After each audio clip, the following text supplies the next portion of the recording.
پہلے تو کافروں کا ذکر آیا، اب کافروں کے ذکر کے بعد ایمان والوں کا ذکر ہے، جو ایمان لا کر نیک اعمال کرے. ایمان لا کر صرف بیٹھ جائے نہیں، لا الہ الا اللہ پڑھ کر صرف وربل مسلمان بن کر نہیں بیٹھے، بلکہ پریکٹیکل مسلمان بنے. اور کیا کرے؟ اعمال الصالحات. کیا ہے اعمال الصالحات؟ وہ جو اللہ کو راضی کرنے کے لیے کیا جائے اور صرف محمد صلی اللہ علیہ وسلم کے بتائے ہوئے طریقے پر ہو، انہی کو ہم اعمال صالحات کہیں گے. تو جو یہ کام کرے ان کے لیے کیا ہوگا؟ الفردوس کے باغات کی مہمانی ہوگی. اللہ اکبر کبیرہ. اللہ ہم سب کو عطا فرمائے. جبھی بھی جنت کے بارے میں ہم سنتے ہیں، جا بجا قرآن میں ذکر ہے. جبھی بھی اللہ تعالیٰ جہنم کا ذکر کرتا ہے، پھر بعد میں جنت کا ذکر کرتا ہے. اللہ ہی نے بنایا جہنم اور جنت، مگر ہم کو جنت کو حاصل کرنا ہے، جہنم سے اپنے آپ کو بچانا ہے. اللہ نے کیوں ذکر کیا ہے اس میں؟ تاکہ ہم اس میں جہنم سے بچیں اور جنت کے لیے جو اعمال درکار ہے وہ اعمال کرنے میں ہم آگے بڑھیں. تو کیا ہے؟ سب سے پہلی چیز ایمان کرائٹیریا ہے. جو ابھی ہم پیچھے کی آیتوں میں جو پڑھے، اس میں وہ بندے جو بالکل غافل تھے اللہ کی آیتوں سے، اللہ کے ذکر سے غافل تھے، پردے پڑے ہوئے تھے، سننا بھی نہیں چاہتے تھے، نہ دیکھنا چاہتے تھے، نہ سننا چاہتے تھے. تو یہ جو ہے نا، اللہ تعالیٰ نے جو آنکھ اور کان ہمارے عطا کیا اور جو دل عطا کیا، یہ جو ہے اسی سے انسان کا جو ہے نا ایمان اور مضبوط ہوتا ہے، جو دل میں اللہ تعالیٰ نے عطا کیا. اب ایسے لوگ جو بالکل غافل رہے، ان کا معاملہ کیا ہے؟ بس دنیا ہی میں اپنی وقت کو ضائع کر رہے. نمبر 107 108 جس میں ذکر ہے الفردوس کا، جہاں پر ہمیشہ رہنا ہوگا، کوئی بوریت نہیں ہوگی، کوئی انسان اکتایا نہیں جائے گا. جو جنت میں جنتیوں کا معاملہ کیا ہوگا؟ وہ کبھی بور نہیں ہوں گے. اللہ اکبر. اللہم انا نسألک الجنت الفردوس. اے اللہ ہم تجھ سے جنت الفردوس کا سوال کرتے ہیں. آگے اللہ فرماتا ہے قل لو كان البحر مدادا لكلمات ربي لنفد البحر قبل أن تنفد كلمات ربي ولو جئنا بمثله مددا. آپ صلی اللہ علیہ وسلم کہہ دیجئے، اگر میرے پروردگار کی باتوں کے لکھنے کے لیے تمام سمندر سیاہی بن جائے. اللہ اکبر. امیجن کریں جتنا اوشن، کتنا ہے پانی؟ 71% پانی ہے پوری زمین پر. 71% پانی ہے، ہم لوگ کو پتہ ہے، پڑھے تھے ہم لوگ بچپن میں. تو اتنا پانی، پورا اتنا سمندر، ٹھیک ہے، سمندر یہ سیاہی بن جائے تو وہ بھی میرے رب کی باتوں کے ختم ہونے سے پہلے ہی ختم ہو جائے. گو ہم اسی جیسا اور بھی اس کی مدد میں لے آئے. اللہ اکبر. یہ ہے رب کی شان، یہ رب کے کلمات ختم ہی نہیں ہوں گے، جس کا ذکر ہم کو اس میں بھی ملتا ہے. سورۃ اللقمان کی آیت نمبر 27 میں بھی اس کا ذکر ہے. وہاں پر کیا ذکر ہے کہ اگر تمام شجر، جتنے بھی درخت ہیں زمین پر، وہ سب سیاہی قلم بن جائے اور اللہ کی باتیں لکھنے بیٹھے تو اللہ کی باتیں ختم نہ ہو اس سے پہلے جو ہے یہ درخت ختم ہو جائے. تو سبحان اللہ. نہ سمندر کے پانی وغیرہ میں اتنا وہ ہے کہ اللہ کے کلام لکھے. ہم یہی پڑھتے ہیں نا صبح شام کے اذکار میں، سبحان اللہ و بحمدہ عدد خلقہ و رضا نفسہ و زینت عرشہ و مداد کلماتہ. جتنی انک ریکوائرڈ ہے اتنے اللہ کے کلام لکھنے میں، کتنا؟ تمام سمندر. سبحان اللہ. سمندر کی گہرائی کتنی ہے؟ آج بھی اتنا سائنس ڈیولپ ہوا تو اپروکسیمیٹلی بتاتے ہیں کتنا ڈیپتھ ہے واٹر، کتنا ڈیپ ہے. جتنے اوشنس ہے ہم سب کو پتہ ہے نا، اوشنس اتنے بڑے بڑے اوشنس ہیں. جتنا سمندریں پورے مل جائے اور اللہ کا کلام لکھنے بیٹھیں تبھی بھی اللہ کی باتیں ختم ہی نہیں ہو سکتی. یہ ہے رب کی شان، یہ ہے رب کے کلمات. اور اگر وہ ختم بھی ہو جائے ان کیس، تو اور اس کی مدد کے لیے اتنے سمندر کیوں آئے ہی کیوں نہ جائے، تبھی بھی اللہ کے کلام ختم نہ ہو. اللہ اکبر کبیرہ. تو اللہ آگے فرماتا ہے آپ قل انما انا بشر مثلکم یوحى الی انما الہکم الہ واحد. آپ صلی اللہ علیہ وسلم کہہ دیجئے میں تو تم جیسا ہی ایک انسان ہوں. ہاں، میری جانب وحی کی جاتی ہے کہ سب کا معبود صرف ایک ہی معبود ہے.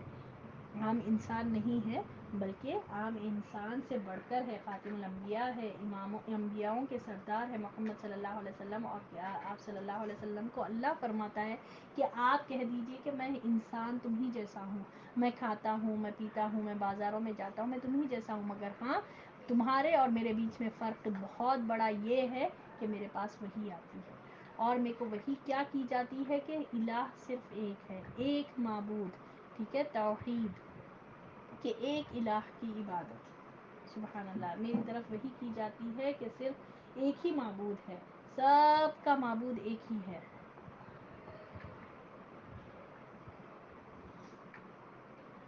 آگے اللہ فرماتا ہے فَمَن كَانَ يَرْجُو لِقَاءَ رَبِّهِ فَلْيَعْمَلْ عَمَلًا صَالِحًا وَلَا يُشْرِكْ بِعِبَادَةِ رَبِّهِ أَحَدًا۔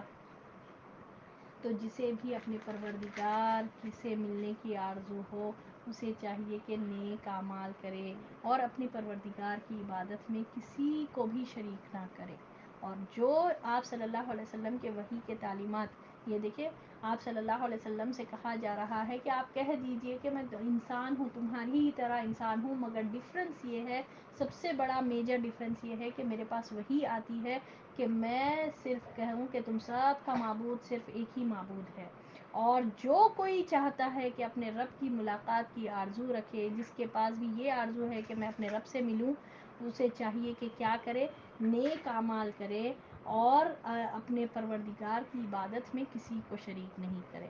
سبحان اللہ، حدیث میں آتا ہے جو اللہ سے ملنا چاہتا ہے اللہ بھی پھر اس سے ملنا چاہتا ہے۔ ہم کو آرزو رکھنی چاہیے اور دعا بھی کرنی چاہیے کہ اللہم انی اسألک لذۃ نظری الی وجہک، اللہ میں تجھ سے ایسی نظر کا سوال کرتی ہوں جو تیری طرف دیکھنا، تیرے چہرے کو دیکھنے کے لیے۔ سبحان اللہ، تو بات یہی ہے کہ جو شخص آرزو رکھے گا اللہ کی ملاقات کا، اللہ بھی اس سے ملنا چاہے گا، اور جو نہیں اللہ سے ملنا چاہتا اللہ بھی پھر اسے نہیں ملے گا۔ تو جو ملنا چاہتا ہے اسے کیا چاہیے کہ اسے نیک اعمال کرے۔ پھر نیک اعمال کیا ہوتے ہیں؟ ایسے نہیں کہ صرف نیک اعمال کرتے جا رہے، اپنی پسند کے ہم سمجھ رہے ہیں وہ نیکی ہے اور کیے جا رہے ہیں، وہ نیکی نہیں ہے۔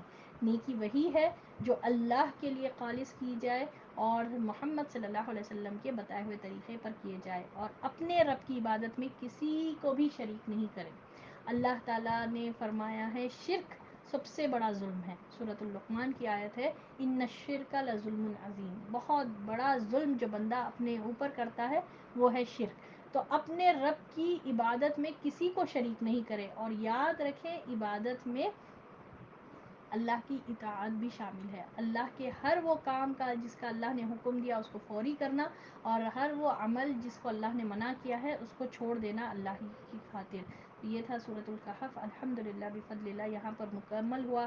اس سورہ میں کون سا شرک ہم لوگوں نے پڑھا؟ مادہ پرستی کا رد، مادہ پرستی، یہ جو میٹیریلسٹک اپروچ، یہ میٹیریلسٹک مائنڈ سیٹ ہے، اس کا رد ہے، اور دجالی فتنہ، اور اللہ تعالیٰ یہ جو ظاہر میں بھی یہ جو دجل ہے، یہ ظاہر میں بھی جو کچھ بھی ہمارے پاس ہے اسی کو سب کچھ سمجھ لینا اور سمجھنا کہ یہ ہمارے پاس ہمیشہ رہے گا، یہ نہیں۔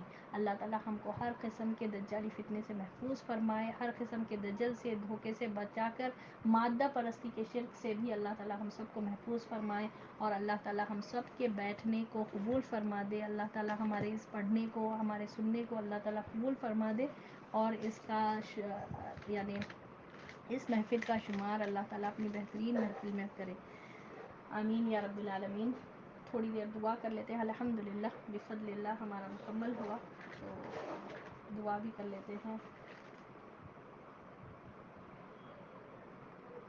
الحمد لله الذي بنعمته تتم الصالحات، ربنا تقبل منا إنك أنت السميع العليم وتب علينا إنك أنت التواب الرحيم، الحمد لله الذي هدينا لهذا وما كنا لنهتدي لولا أن هدانا الله، ربنا لا تزغ قلوبنا بعد إذ هديتنا وهب لنا من لدنك رحمة إنك أنت الوهاب، رب ارحمهما كما ربياني صغيرا، اللہم لک الحمد علی ما قضیت ولک الشکر علی ما عطیت۔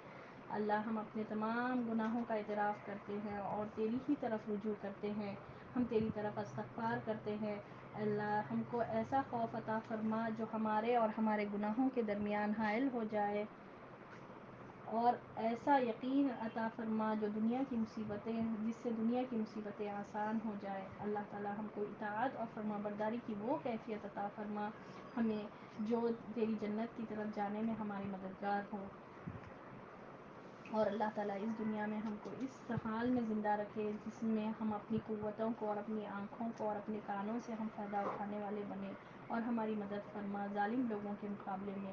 اے اللہ دنیا کو ہماری کوششوں کا محور نہ بنا، اور نہ ہی اس میں ہم کو کھو جانے والا بنا، اور جنت ہی کو ہمارا گھر اور لوٹنے کی جگہ بنا دے جو تو نے اپنے نیک بندوں کے لیے تیار کر رکھا ہے۔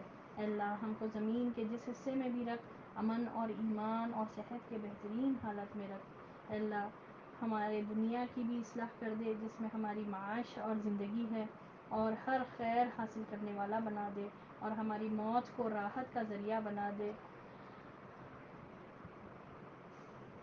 اور ہماری موت کو راحت کا ذریعہ بنا دے، تمام فتنوں سے بچا کر اور برائی سے بچا کر۔ اے اللہ سیدھے راستے کی توفیق دے اور ہم کو اس پر عمل کرنے والا بنا دے۔ اے اللہ ہم ایمان کو ہمارے لیے محبوب بنا دے۔ اے اللہ ہدایت کے بعد ہمارے دلوں کو ٹیڑھے ہونے سے بچا لے۔ اے اللہ وہ بھی عطا فرما دے جو مانگا ہے، اور جو تجھ سے مانگنے سے رہ گیا ہے اسے بھی تو عطا فرما دے، بے شک تو ہی سب سے زیادہ عطا کرنے والا ہے۔ اے اللہ ہماری ہم سب کی مغفرت فرما، ہمارے ماں باپ کی مغفرت فرما، ہمارے شوہروں کی مغفرت فرما، ہماری اولادوں کی مغفرت فرما، ہمارے بھائی بہنوں کی مغفرت فرما، اور تمام ہمارے خاندان میں جو مسلم حالت میں فوت ہوئے اللہ تعالیٰ تمام مرحومین پر رحم و کرم فرما اور ان کی بھی مغفرت فرما۔ تمام مسلمان بھائی بہن جو اس زمین کے جس کسی بھی حصے میں ہو، جس کسی کونے میں ہو، اس کا علم اللہ کے پاس ہے، اللہ تو جانتا ہے، بس ان کی مدد فرما، ان پر رحم فرما، ان کو قوت بازو عطا فرما۔ اللہ ہمارے دلوں میں محبت ڈال دے اس قرآن کے بدولت، اور ہمارے لیے ہدایت کل کا مکمل نور عطا فرما دے، ہر قسم کی گمراہی سے بچا کر ہم کو ہدایت کی طرف پھیر دے۔ اللہ پڑھنے میں، سننے میں، کہنے میں جو بھی غلطیاں ہوئے اللہ میری اپنی کوتاہی ہے، اللہ اسے تو اپنے فضل و کرم سے معاف فرما دے، اور اس کا بہترین اجر دنیا اور آخرت میں عطا فرما دے۔ اللہ ہمارے اساتذہ پر اپنی خاص رحمت عطا فرما دے جن کے ذریعے سے ہم کو یہ علم تو نے ہم کو عطا فرمایا ہے۔ آمین یا رب العالمین۔ وآخر الدعوانا ان الحمد للہ رب العالمین۔ سبحان ربک رب العزة عما یصفون وسلام علی المرسلین والحمد للہ رب العالمین۔ سبحانک اللہم وبحمدک نشہد ان لا الہ الا انت نستغفرک ونتوب الیک۔ السلام علیکم ورحمۃ اللہ وبرکاتہ۔